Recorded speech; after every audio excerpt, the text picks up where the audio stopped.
रात्रीपासून पाऊस पडतोय आणि आत्ताच पाऊस थांबलाय म्हणून एवढं छान वातावरण झालंय गाईस। तर हे बघा 4च दिवस झालेत राब टाकून आणि बघा किती छान राब निघून आलाय। पप्पा पहिल्यापासून असं मेहनतीचं काम करतात ना म्हणून पप्पा असे स्ट्रॉंग आहेत। आणि मी पप्पांची मुलगी, मला एक हंडा पण उचलत नाही। बघा तिथे ना पोपट आहेत। वाव, चप्पलला पूर्ण माती चिपकले, पाव किलो चिपकली असेल, एवढा जड जड वाटते चालायला।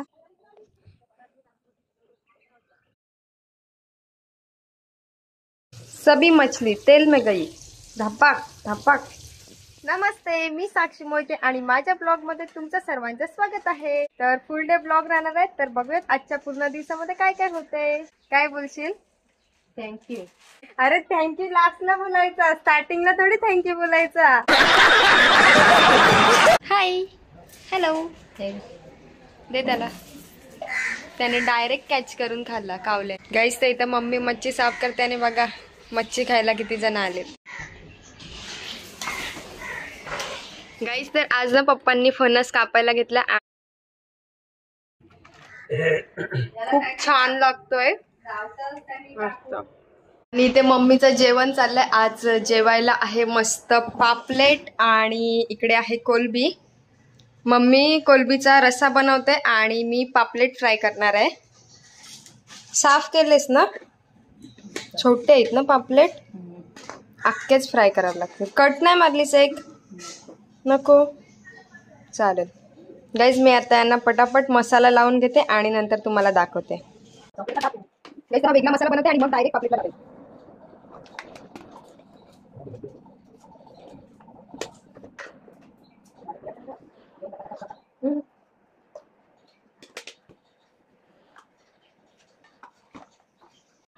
गाईस तर सर्व मसाले मिक्स केलेत आणि चिंचेचा पण जरासा पाणी मिक्स केलंय आणि त्याच्यात घेतलाय लसूण। आता सर्वाची पेस्ट बनवते आणि त्याच्यानंतर पापलेटला लावेन। थोडंसं पाणी दे ग।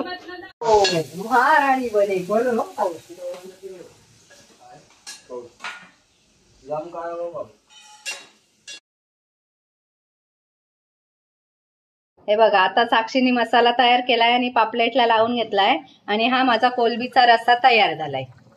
ते तवा गरम होते मग याच्यावर फ्राय करेन आणि मम्मीचा कालवण पण झालेला आहे। आता मम्मी बघा कशी मस्त गऱ्यांवर तुटून पडले। कसे लागतात सांग सांग।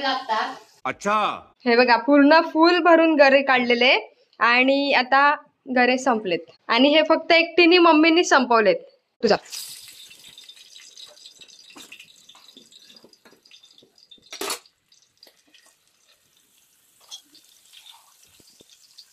सभी मछली तेल में गई, धपाक धपाक। गाईज मम्मीने बघा 10 मिनिटात कालवण बनवला, 10 मिनिटात फटाफट। एक माहिती आहे का तुला, मी भात नाही बनवलाय।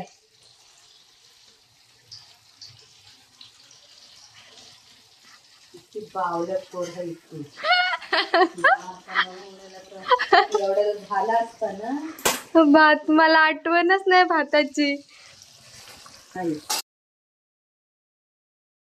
गाईज इकडे बघा किती बेकार पाऊस भरलाय, खूप जोरदार पाऊस येणार आहे आता मस्त पैकी। बघा कसला जोरदार वारा पाऊस आलाय।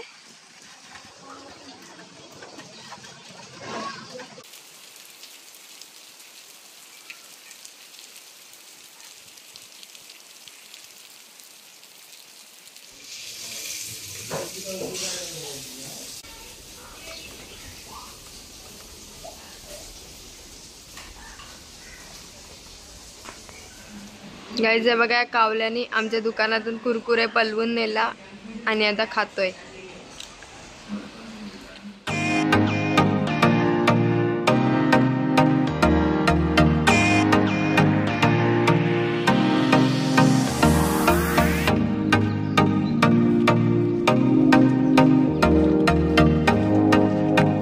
गाईज तर आत्ता 4:15 वाजलेत आणि मी ना पप्पांसोबत शेतावर आले। तर 10 तारखेलाच पप्पांनी ना भात पेरला होता शेतामध्ये, तर राब बघायला आलोय। तर चला तुम्हाला पण जाऊन दाखवते। हे बघा इकडे पाठी, तो बघा तिकडे राब पेरलाय। चला तुम्हाला जवळून दाखवते। गाईज पावसामुळे माती ओली झाले ना तर हे बघा चप्पल पूर्ण जड झाली, चप्पलला पूर्ण माती चिपकले, पाव किलो चिपकली असेल, एवढा जड जड वाटते चालायला. आणि हा बघा, हा आहे आमचा राब, ग्रीन वेल्वेट. तर आता हा राब टाकून 4च दिवस झालेत. हे बघा मुंग्यांची रांग बघा राबामध्ये.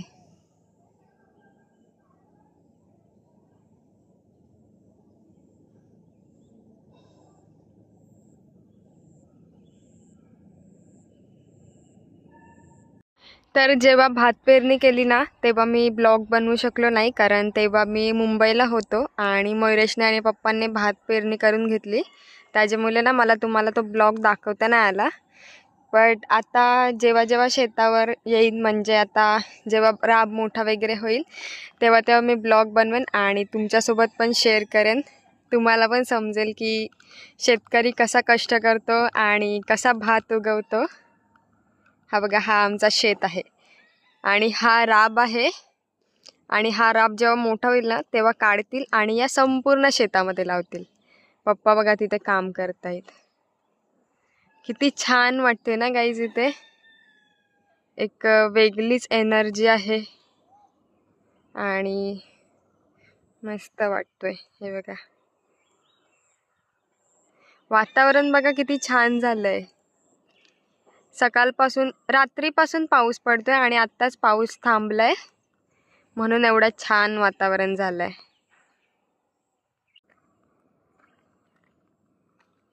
गाईज या बिलांमध्ये बघा खेकडे आहेत मोठे, बाहेर निघलेले. मी आलो तर आता आतमध्ये गेलेत. तर हा बघा, हा इकडे राब आहे आणि इकडे ना पप्पा काम करतायत. गाईज जर तुम्ही माझे लास्ट ब्लॉग बघितले असाल ना तर तुम्हाला तर माहीतच असेल की इकडे पप्पांनी तोंडलीचा मांडव लावलेला, ज्याचा मी ब्लॉग बनवला होता. तर आता भात पेरणी केले ना तर पप्पांनी मांडव काढून टाकला, तर पप्पा आता इथे काम करतायत. पप्पा काय करता हे? शेणाची माती बाहेर काढून बाहेर. म्हणजे पप्पांनी ना हे तोंडली लावलेलं ना तेव्हा ह्याच्यामध्ये खतासाठी शेण वगैरे टाकला होता, पालापाचोला वगैरे. तर तो मस्त खाली खत झालाय ना, तर पप्पा तो खत बाहेर काढतायत आणि संपूर्ण शेतामध्ये टाकतायत ना पप्पा. बघा गाईज, न जिम करता माझ्या पप्पांची कसली बॉडी आहे. पण जिमला जाता तुम्ही? कधी गेलेत? माझ्या पप्पांनी कधीच जिम जॉईन नाही केली. पप्पा पहिल्यापासून असं मेहनतीचं काम करतात ना, म्हणून पप्पा असे स्ट्रॉंग आहेत. आणि मी पप्पांची मुलगी, मला एक हंडा पण उचलत नाही. की नाही पप्पा? आता मयुरेश असतं तर काय काय बोलून घालवली असती माझी त्यांनी, बापरे. पण गाईच खरंच घरामध्ये सगळ्यात जास्त मीच खाता. मी काय करू, माझ्या अंगाला लागत नाही तर. अच्छा. तर हे बघा, मी घालून स्लीपर आलोय आणि माझ्या चप्पलचा बघा हिल झाला. हे बघा, पाव किलो माती चिपकली पायाला. शेतातली माती ना जराशी अशी चिकट असते ना, आणि ती पावसामुळे आता मस्त ओली झाले तर चप्पलला चिपकते. पप्पा हे काय आहे, चिंचोके काय टाकले तिथे? खत? काहीच हे बघा किती सारे चिंचोके पप्पांनी शेतामध्ये टाकलेत. आता पावसामुळे ना हे चिंचोके भिजून असे खराब होऊन जातील ना, कुजतील ना, मग त्याचा खत तयार होईल असं पप्पा बोलतायत. मला ह्याच्यातलं काहीच माहिती नाही. बट ही बघा चिंचेची झाडं निघालीत. आता ही शेतामध्ये जेव्हा पाणी खूप सारा साचेल ना तेव्हा ही कुजून जातील आणि मग त्याचा खत तयार होईल शेतामध्ये. गाईज ही पाखरे कोणी कोणी बघितली आहेत? ही फक्त पावसाळ्यामध्येच दिसतात. पण शेंद्री पाखरं आहेत ती फक्त पावसाळ्यातच दिसतात ना? कसली, कशावर येतात ती? झाडांवर. पाऊस पडला की दिसायची सुरुवात होते यांची. गाईज हे बघा, पप्पांनी ना गेल्या वर्षी शेतामध्ये वाल लावलेले, तर त्या वालांचा बिरडा उगवलेला, पण पप्पांनी वेलेत काढला नाही म्हणून त्याला पानं फुटली, मोठा झाला. हा असा कोवला बिरडा असतो ना, जो पहिला पाऊस पडला की शेतामध्ये उगवतो आणि मग सर्वजण ह्याची मला भाजी बनवतात आणि ही सर्वांची फेवरेट भाजी असते. टेस्टी पण असते आणि खूप पौष्टिक पण असते. पण हे बघा, हे मोठे झाले आता. पप्पा काढू ही भाजी? पण पानं मोठी झालीत ना, भाजी करायला जमेल का? सगळी काढते बघू, नाहीतरी वेस्टच जातील ना. काढून घेते. तिकडे त्या साईडला कोवली कोवली आहेत बांधावर. हा ही बघ, ही अशी बारीक पाहिजे ना, अशी एकदम. ही बघा, ही भाजी, याची भाजी बनवतात.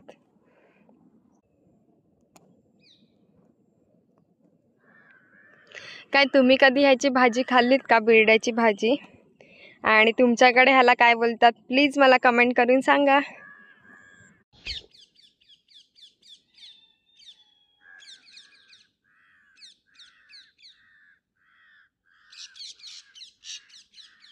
गाईस ते बघा, तिथे ना पोपट आहेत झाडावर. वाव,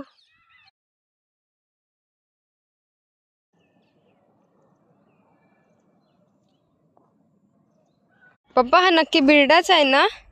गोल पानं आहेत आणि असं थोडा काटे काटे आहेत त्या पानांवर. बिरडा नाही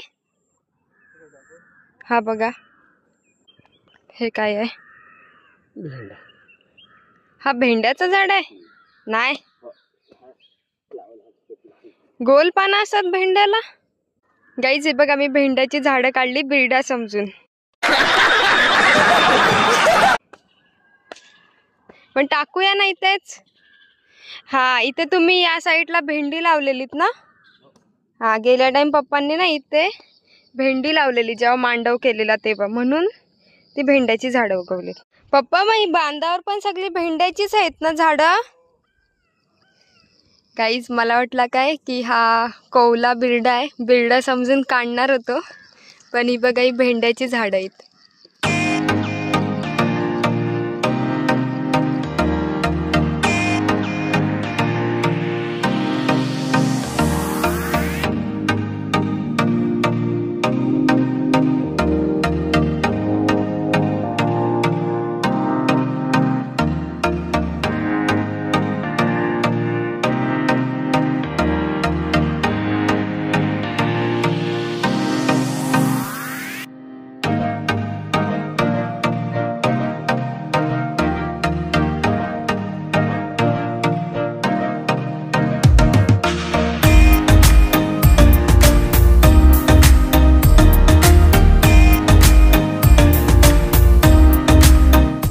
गाईज हे बघा, एवढा सर्व बिरडा काढला मी.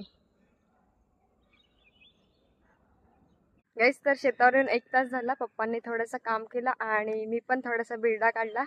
तर आता परत घरी चाललोय.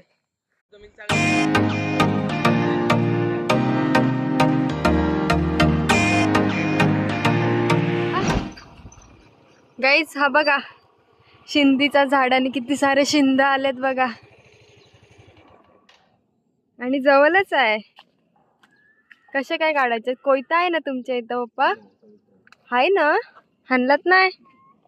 अरे रे, पप्पा बोलले जाताना इथून शिंदी काढू, पण कसं काढायचं, याला काटे आहेत. पप्पा शोधतायत कोयता आहे का. काठी, हा कुदल आहे पप्पांच्या इथे. द्या, मला कसं जमेल? ऐकू उचलतच नाही. हा, पण मला नाही जमणार. आऊच, काटा रुपला बघ. गाईस हे बघा, या झाडाला काटे आहेत खूप सारे. ह्याच्या पानांनाच काटे असतात. पण भेटतील कशी काय?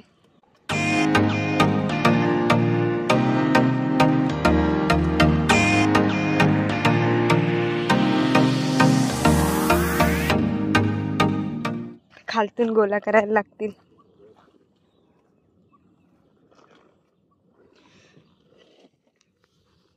आत्ता पडलेलीच घ्यायला लागतील. हे लिहिते आपण जास्त काय त्यांना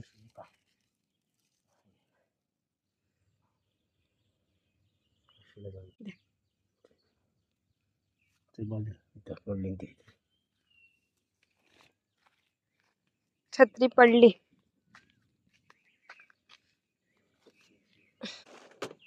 बसू.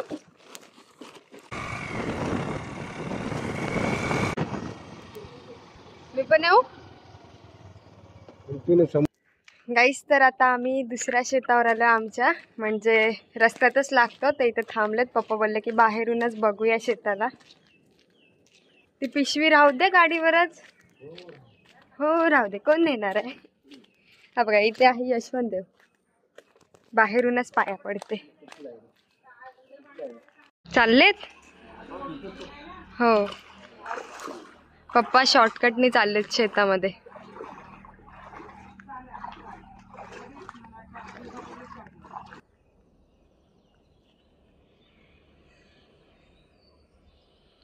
तर ही ना नदी आहे, म्हणजे छोटीशी. ती क्रॉस करून शेतामध्ये जायला लागते. तर पप्पा बोलले की तू इथेच थांब. तर पप्पा आता शेतात गेलेत इथलावाला राब बघायला. तर मी आता सध्या इथंच फेरी मारते आणि इकडून पप्पांना बघते. पप्पा हे बघा ह्याची फळं आलीत, कडीलिंबाची. थांबा 1 मिनिट. पण मला पाला पाहिजे कडीलिंबाचं. काढताय आहे जवळ, मला नाही जमणार. आता नंतर काढा. गाईज बघा मी कडीलिंबाची फळं आणली ना, काकू सांगते खातात. पिकलेली पण ती खाली पडलेली, पिकून बी निघलेली त्याची. गाईज बघा घरी आलो तर तिघी आल्या भेटायला. पप्पा वाडीत चाललेत. हे कडीलिंबाचे बियांचा तेल काढतात ना, तेल काढतात ना याचा, म्हणून आणली. पण सुकवायला लागतील ना या, हाणायला लागतील अजून. तर मला ना भूक लागले आणि संध्याकाळच्या नाश्त्यामध्ये बघा मी कोबीची भेल बनवते, म्हणजे चायनीज भेल बनवते. तर कधीपासून ही शेव जी नूडल्स टाकतात ना भेलमध्ये ती आणून ठेवलेली. तर आत्ता जाऊन कोबी घेऊन आलो, तिला बारीक अशी खिसून घेतलंय आणि शेजवान चटणी पण आहे. तर आता या तिघांना मिक्स करून मस्तपैकी चायनीज भेल बनवते.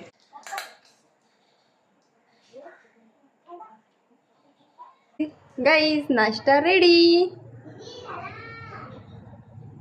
गाईज बघा सारा पण आलाय. तुला नको ना चायनीज भेल? घे घे, टेस्ट करून सांग कशी लागते.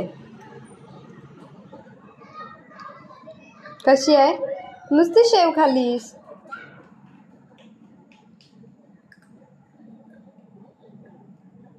मस्त आहे, नाईस. गाईस तर हा होता माझा आजचा ब्लॉग आवडला असेल तर नक्की लाईक करा आणि कमेंट करायला बिलकुल लाजू नका. चॅनलवर नवीन असाल तर प्लीज सबस्क्राईब करा. तर आजचा ब्लॉग मी इथेच एंड करते. भेटूयात पुन्हा एकदा अशाच नवीन इंटरेस्टिंग ब्लॉगमध्ये. तोपर्यंत बाय बाय.